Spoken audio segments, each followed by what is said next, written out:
Right. Well, for the interest of time, I'm going to go ahead and get started.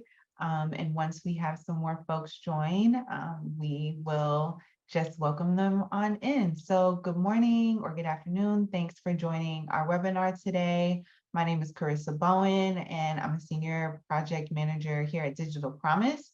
And I'm joined by my colleague, Jess Alanis.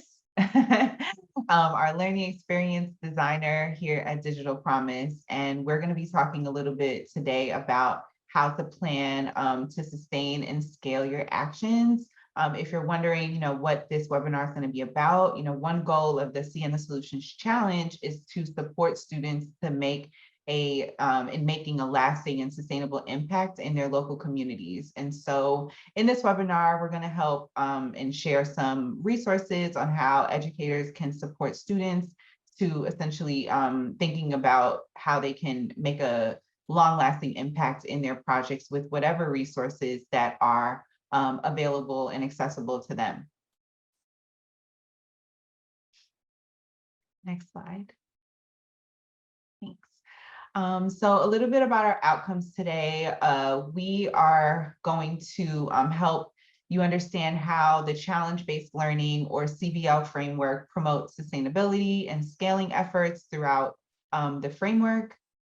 You'll learn how to support students and maybe some questions that you can consider asking to students as they start thinking about their action concepts that extend, beyond the classroom. And essentially, we'll be able to also explore some student and educator resources that'll trigger some ideas on how, again, you as a facilitator for your students can help them think about scaling and sustainability efforts. So a little bit about the Ciena Solutions Challenge. If you're new to hearing about the challenge, I'm going to share a little bit about what it is. So the Ciena Solutions Challenge invites educators and students, middle and high school students, to engage in challenge-based learning to essentially design a solution for their local community that addresses the sustainable development goals. And so essentially what we're looking for is, maybe some of your students have an existing challenge in their community that they really care about, that is really they're really passionate about, or something that is meaningful to them. And they're, thinking about ways or have thought about ways to find solutions to those issues. And so the challenge-based learning framework really helps students explore a big idea or an issue that they care about and want to investigate or research more on. This challenge will help them and guide them to designing those innovative solutions. So challenge teams can design anything from a product or a device, a campaign or a piece of media, a physical space, or an environment, an experience, or a system. Really anything that leverages digital tools and technologies. We're looking for some really creative ways that students are able to do that. This does not mean that students have to have access to the most fanciest piece of technology or the most expensive piece of technology. We're really looking for how, students can develop a prototype or some sort of campaign or a design, whatever really comes to their minds after investigating and acting on their concepts. We're looking for, just some creative design and solutions.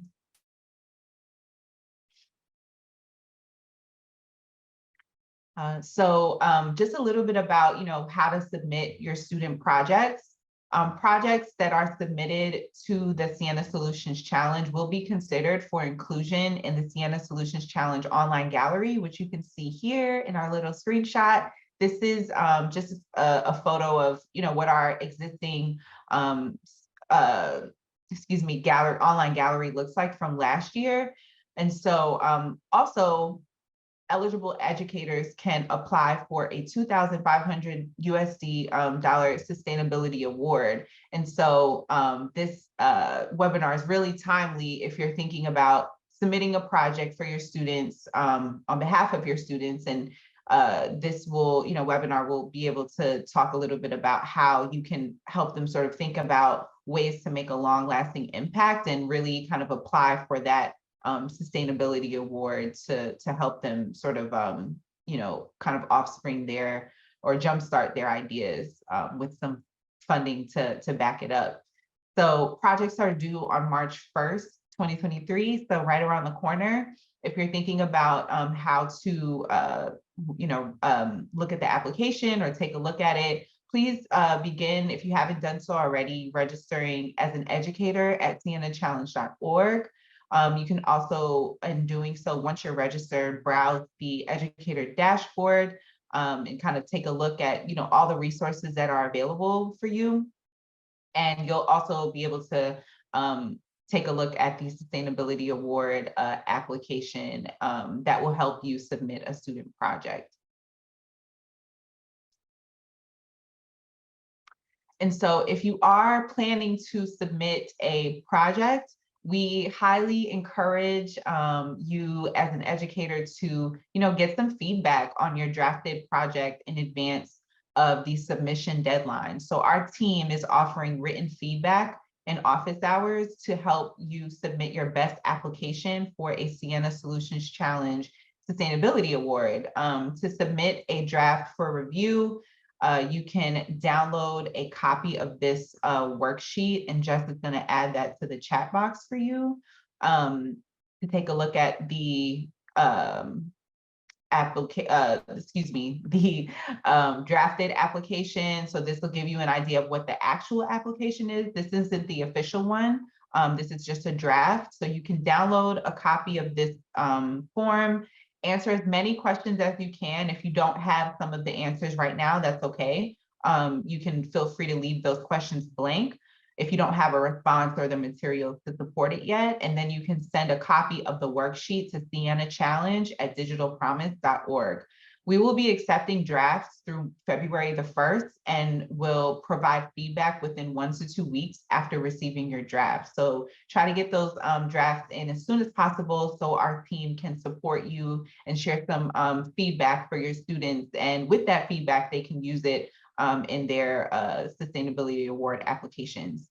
And just as another reminder, the final submission deadline for for receiving the projects or Sustainability Award applications is March the 1st. And you can visit the submission portal on cienachallenge.org to take a look at the submission portal. And then we will be formally reviewing all projects following the March the 1st date, with awards announced in April 2023. If you're thinking about, just you want to talk to someone and get some FaceTime in, we are also offering 15-minute feedback consultations with members of our team of the Ciena Solutions Challenge program team using a Calendly link that Jess is going to add to the chat box.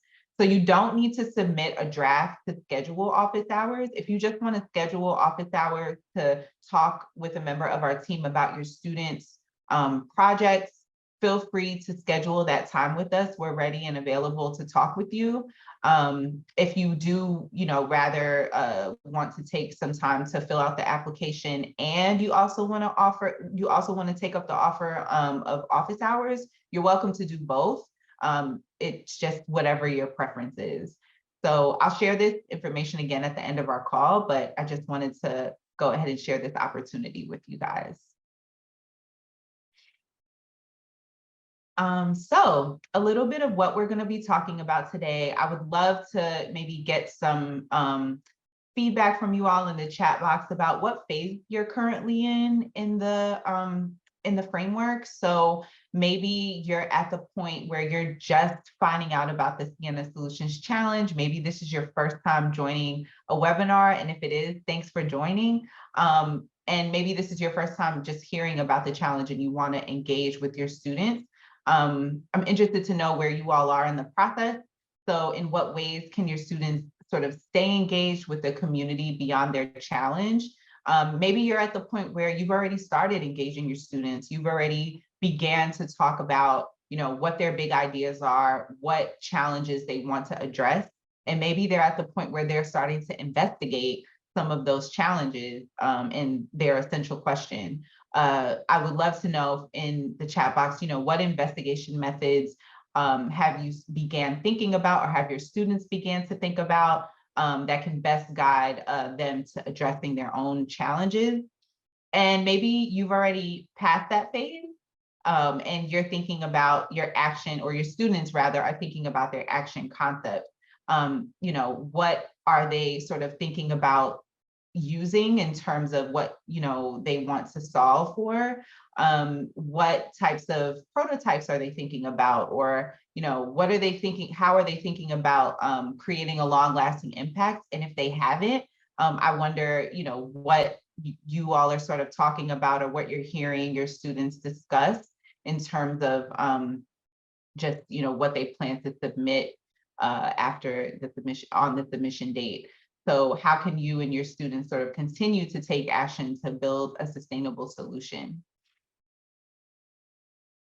So just kind of taking a look at the chat box to see if any responses are in here, and we'll continue to monitor this as well. But just, share where you are. And if you are just starting, you can share that I'm just starting and I want to hear more, and that's okay.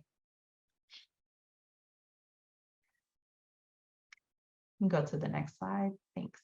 And so if you're, just now hearing about the challenge-based learning framework, here's an image of what the framework looks like. Like I mentioned before, this framework really encourages students to think big, ask thoughtful questions, and develop meaningful and actionable solutions to challenges that they really care about. What you can see here on the CBL framework image is that the framework also encourages students to have some ongoing conversations in a sort of ongoing process, or a cyclical process of documentation, reflection, and sharing their student ideas.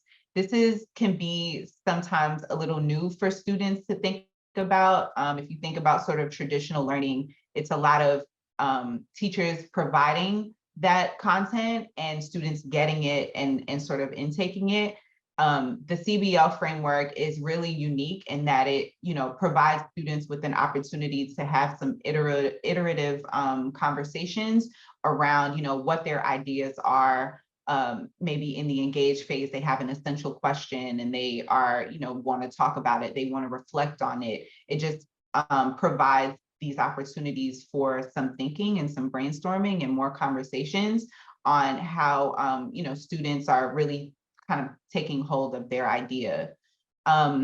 We also encourage, in this framework, for learners to be able to document their experiences using audio tools, videos, images, photography, things like that, as all of those, sort of processes will help them throughout their journey. It helps to kind of have students think about ways to reflect on what they've learned, maybe things that they summarized as a team or created as sort of a theme. It's a really unique process in that it really allows for, that reflection period, where sometimes in traditional learning, that process, that area or time to reflect isn't always as apparent. And so we hope that, in this journey of your students kind of thinking about ways that they can sort of create some really innovative solutions, they will be able to have this opportunity to reflect and share, their ideas with maybe the school community, maybe family members, businesses, local organizations, things like that.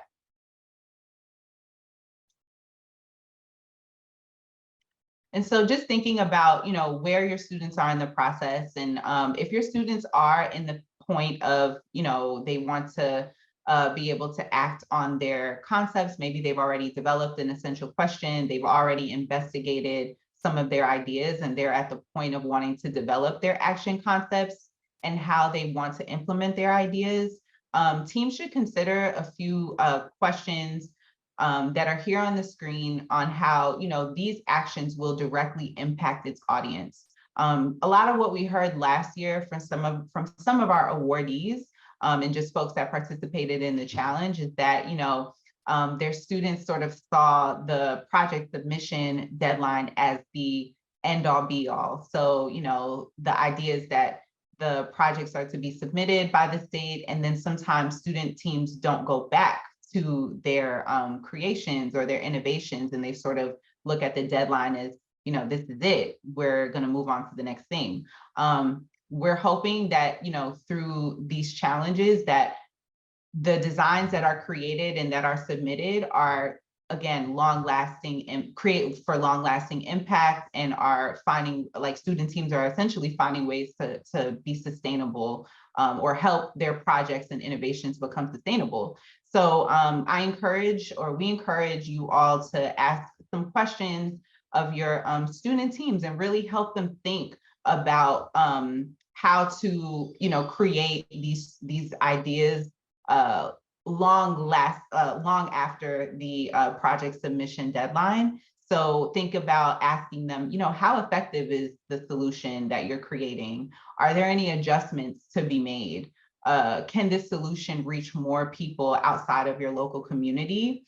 And how can we make sure that the solution sustains even after the challenge? If you are considering, you know, applying for a sustainability award, these are questions that you're going to want to ask your students regardless of you know, whether they receive the award or not. You're definitely, as a facilitator, going to want to encourage them to think beyond you know, the deadline, and really kind of ask those bigger, sort of higher level thinking questions. And, you know, the challenge-based learning framework can help you do that.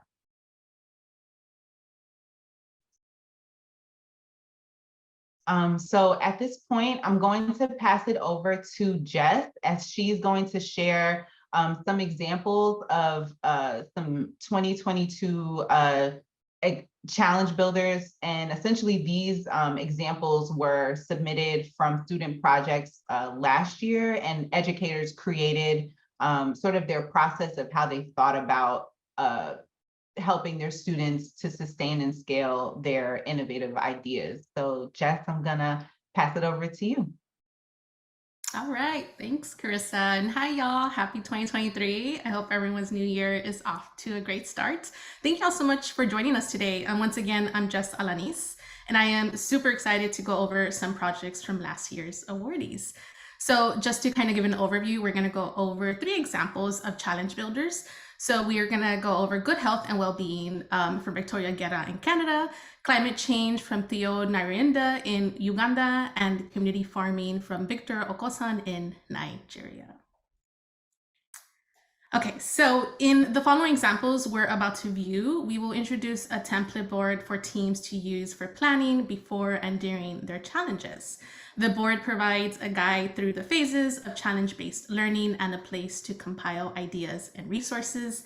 The lovely Carissa will be sending the links in the chat as I go through each slide. And on the challenge builder, you will notice that there are places for students to select an action pathway, justify why that pathway is appropriate for their audience, write their action concept, and think about connecting, sharing, scaling, and sustaining as they work through the phases. So for our first example, we're going to take a look at a project on good health and well-being led by Victoria Guerra in Canada. Their big idea was to work towards promoting better mental health for all staff and students in their high school. So we're first going to go through their challenge builder and the action pathways and see how they plan to scale and sustain their project. So here is a small portion of their challenge builders, specifically focusing on the act section. So as Victoria and her students team went through each phase, they documented and reflected on their findings for their final solution, which was to build a website that addresses the mental health needs of their school community. So as we focus here on the act phase, we can see that they plan to sustain this project by keeping the website current and up to date beyond one school year with new mental health resources. They also took measures to scale their website by creating posters with links and QR codes to share around their campus and social media, as well as continuously promote the website throughout the following school years. So we feel this is a really great way to have students recognize their work as a lasting impact rather than a one-time project. They also will be given the opportunity to distribute surveys each year to measure the impact of their website. And you can also take a look of the entire challenge builder with the link in the chat, and it's also available on our Ciena Challenge website. Moving on to a second example. So this is from Theo Nayarinda, and his students wanted to find a way to promote the proper disposal of plastics and plant/reduce the cut down of trees. Their essential question here was, how can plastic pollution be reduced in our community? So again, we're going to walk through how they use the challenge builder to document and reflect through the phases. Here we go again. So this is a challenge builder, and we're focusing just on the act section for now. So one of their investigation methods was to conduct a survey and to understand how often people in their community shop in a month and what type of carrier do they use. Conducting a survey will help the team understand what most community members use when they go shopping. It will also provide a picture of the community's disposal and tree cutting habits. So based on their investigation methods that they did document in the investigation phase, the students developed an action to create a campaign and design a website to bring awareness to their issue. You can see how they plan to connect and share their action solutions was to launch a hands-on campaign in schools and in the community using banners and posters that spread their message on the importance of climate change. So we're going to focus here on the most important part of our topic today, which is to scale and sustain. This is where Theo asks his students to show how they plan to maintain the work they've done and measure its impact. And then again, if you would want to view their whole challenge builder, the link for that is in the chat. And lastly, here is our last example. This is a project driven by educator Victor Kosan from Nigeria. So Victor's students wanted to respond to the essential question, how can we preserve fruits and vegetables at zero cost without reducing the quality? Their solution was to build and design a fridge made with natural materials to harvest farm goods. So we're going to go ahead and take a look at their challenge builder and how they plan to scale and sustain their project. All right, so a few of the investigation methods included conducting online research and surveys to learn more about the existing strategies and systems that will work within the community. Another great investigation method that they used was interviewing community members by visiting farmers to gather specific information about the challenge they were facing with food waste. So giving students the opportunity to interview farmers in their community allowed for firsthand experience of the problem and that direct connection to the members they are impacting. I'm going to go back and just show the project here, what they created. So based on their work during the investigation phase, they were able to develop a Vicapot refrigerator. So this device is made from clay, sand, and water with a digital display to show the temperature inside. This device keeps farm produce cool through evaporation and condensation, thus finding a solution to the challenge of storing harvested goods. So let's look back at their scale and sustain section. Victor and his students plan to scale and sustain their work by following up with the farmers they supplied the Vicapot refrigerator for feedback and evaluation. And again, if you want to look at their entire challenge builder, the link for that is in the chat. All right, so I hope those amazing examples were helpful in learning different ways to scale and sustain your projects. You can view those and many more other examples in our Ciena Solutions Challenge website, or you can also just save the links in the chat. We're going to take a look at some of the key resources that can help support you and your students scale and sustain your projects. So just to give another quick overview, we're going to talk about the Challenge Builder, our resource library, the Student Challenge Organizer, and resources from the United Nations. So we're going to kick it off with our first key resource that we just spent a couple minutes talking about. So we only focused here on the ACT portion of the builder during the previous examples, but we also wanted to make sure you had a visual of the entire challenge builder. So the challenge builder is a template for teams to use for planning before and during their challenges. The board provides a guide through the phases of challenge-based learning and a place to compile ideas and resources, and you should have a link to this full template in the chat. In addition, the examples that we just talked about they're also available in our resource library as well as in our gallery. So the resource library contains activities and supporting resources for teachers and students at each phase of the challenge-based learning framework. So here you'll see the screenshot of the resource library. You can also use the filters on the left side of the resource library to filter for language, challenge phase, and activity type to most easily identify specific resources. And again, up here, you can probably see it in the chat.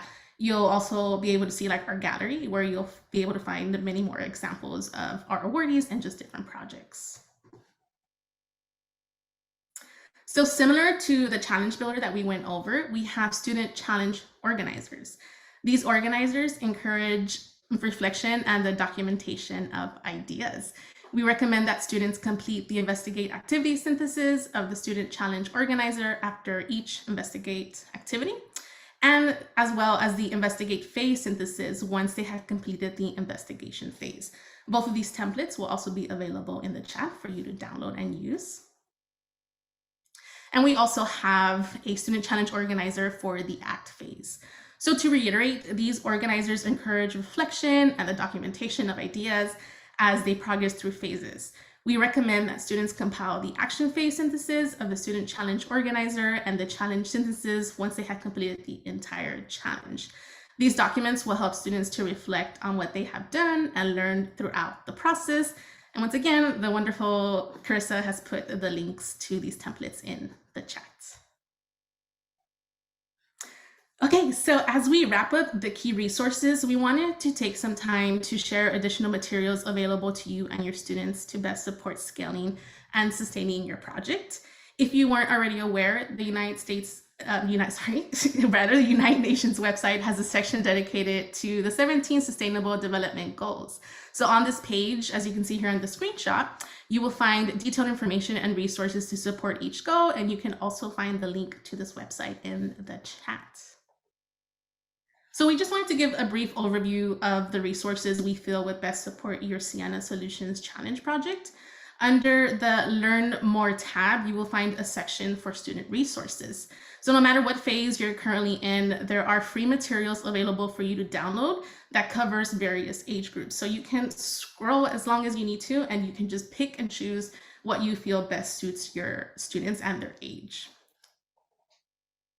We did want to highlight this specific resource by the UN.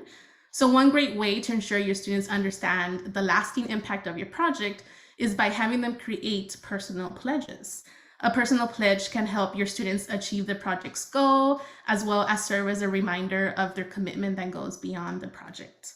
You and your students can create personal pledges with any materials that you have. Your students can design their own pledge on paper, or they can also keep it digital, or you can just find templates shared by the UN. So we found this great example here. We really like this because it does emphasize all 17 sustainable goals, and we will put the link to that template in the chat as well. You can also use any resources that you already have to create your own pledges, or something fun would maybe start like an art contest with your students, or have them design their own pledges. Okay, folks, so that wraps up the part of our key resources session. I hope y'all were able to learn about ways you can scale and sustain your project, as well as take any resources and materials that we shared today. You are more than welcome to continue exploring these key resources with the links that we shared in the chat. And we'll also be sure to share all the links that we just discussed at the end of this session. But before I hand it back to Carissa, we wanted to share some self-reflection questions to help you transition into this phase of your project. So we're going to pose these questions for you. What are some ways that your students are thinking of sustaining and or scaling projects?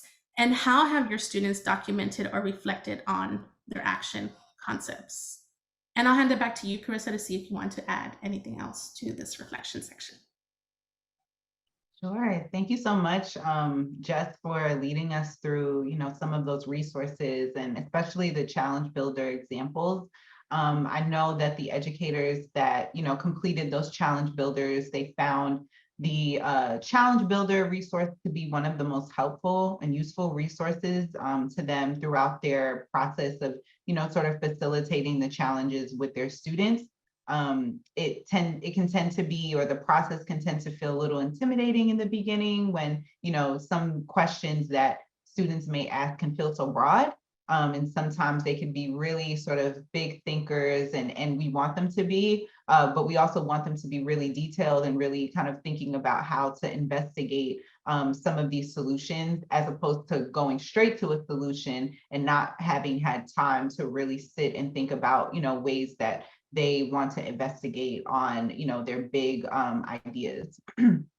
So we're going to spend about 2 to 3 minutes on this self-reflection. If you have any ideas of what your students are currently thinking, or maybe, throughout this webinar, you were kind of thinking about ways that you want to help your student teams think about how they can sustain and scale up some of their projects, feel free to share that in the chat box. In the meantime, I'm going to actually share a question that we received in the Q&A feature. So Padma asked the question about regarding reflection in the audio and video. There are people speaking in local language, and in that case, would you advise students to transcribe? I think this is a great question and something that I want to be able to address. So like I mentioned before, all the sustainability awards will be reviewed by our judges, which are actually our Ciena volunteers, and a few folks from our Ciena Challenge team that will be sort of reviewing these great projects, and will be able to share some feedback for the projects that are submitted. So for the purposes of judging, applications for the Sustainability Award should be in English. So when you go into the submission portal, you'll see that the application itself is in English, and we are asking for those application responses to also be in English. However, the related outputs or student created, designs that showcase the creative use of technology, so things like podcasts, digital games, applications, data visualizations, interactive maps, or something else, those can be in any language. So it can be in your native language. In these cases, we are encouraging teams to provide maybe a short corresponding English description of those outputs to assist with the review. So again, you're not required to create those, students are not required to submit those podcasts or digital games or whatever their design is in English. That can be in any language. However, for the purposes of judging those applications, for the Sustainability Award, the application should be written in English. So I hope that's a little helpful to what the requirements are. I'm going to go ahead and share the frequently asked questions page that you can find on our website to the chat box. So if you're thinking about, how to maybe submit the application, we have a section of tons of questions that are responding to some of those questions that we received. If you're wondering about eligibility, if you're even able to participate in the challenge, we have some responses for that. And just feel free to dig into some of those questions. And if you ever have anything outside of what's listed in the frequently asked questions area, feel free to email us at cienachallenge.org, cienachallenge@digitalpromise.org, so we can respond to your question as soon as possible. I'm going to go through the chat box really quickly. We had a few more questions related to the application. I wanted to mention that this webinar recording this webinar is being recorded, and so we'll share this recording via email once it's ready, and then we will also be sharing this webinar recording in our upcoming newsletter that will be sent in the next couple of weeks. So feel free to register as an educator if you haven't already. Please register as an educator on cienachallenge.org, so that way you can be automatically subscribe to our email list, and then you will be receiving our newsletters from there. Daniel, I see that you're just getting started and would like to know more and would like to know everything about the competition so that you can introduce it to your schools. That's awesome. So great to hear that. Feel free to visit cienachallenge.org and how to participate, and then you'll find all of the submission requirements and eligibility requirements that you need to participate.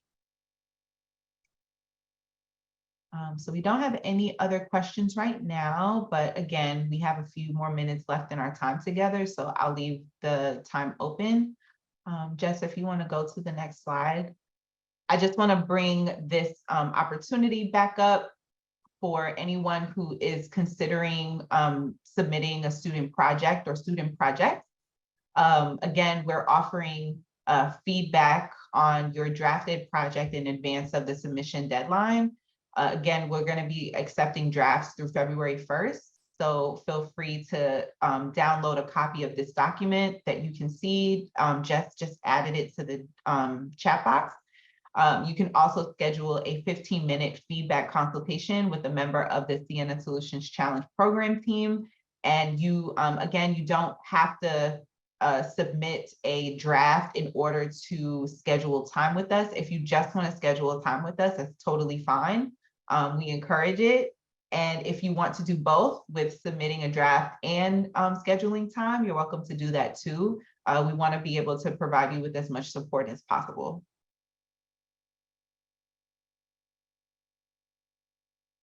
We can go to the next slide. Awesome. So I just wanted to bring this back up. If you are wondering, what the application looks like, maybe this is your first time participating, please go ahead and get a head start on your Sustainability Award application. It can tend to feel like somewhat of a not so lengthy application, but it does have a few moving parts. And so we encourage you to get a head start on your application. If you go to sign in or register at cienachallenge.org, you'll be sent to your dashboard. From there, you'll find an area where it says submit a student project.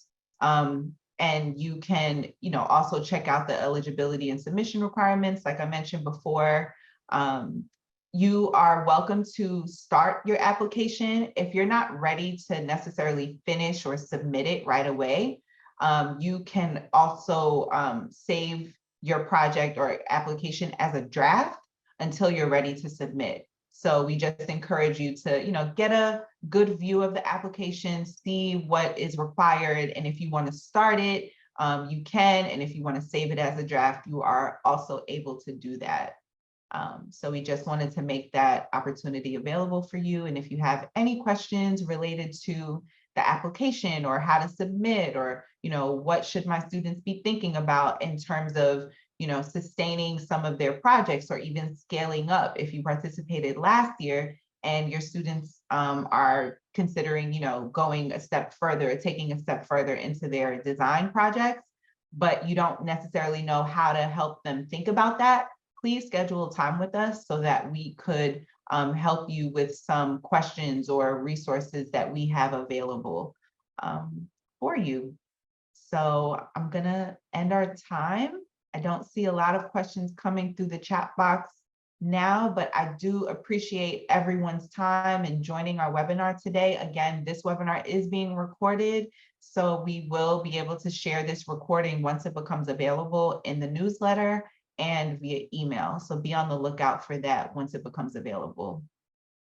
Thanks again, Jess, for sharing some of these great resources, and to all of our awardees. It looks like we have a few that joined today. So thanks for joining, and we are looking forward to seeing your student projects again this year. And if it's your first time, we're looking forward to seeing some of their great innovations and challenges. So thanks again, everyone, for joining.